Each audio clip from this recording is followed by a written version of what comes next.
И последнее. Накануне по всей стране педагогическая общественность отметила свой главный праздник – День учителя.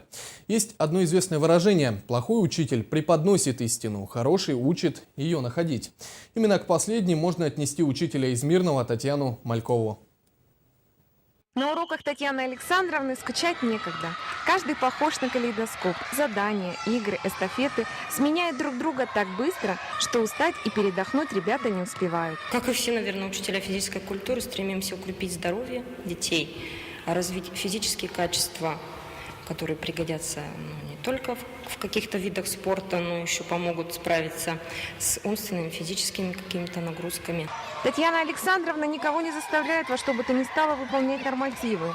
Дети увлекаются сами и, глядя на своего учителя, учатся четко выполнять все команды, соблюдать чистоту и порядок в зале, помогать друг другу, ну и, конечно, добиваться поставленной цели. В первый класс многие дети приходят, они даже не могут, у них нет координации движения, они не могут даже двигаться или элементарно пробежать какой-то участок, для них это сложно.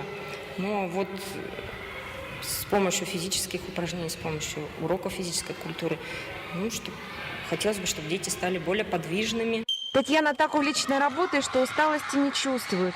Но очень многим учителям, особенно молодым, нужна поддержка, ресурс для преодоления стрессовых ситуаций и профессионального выгорания.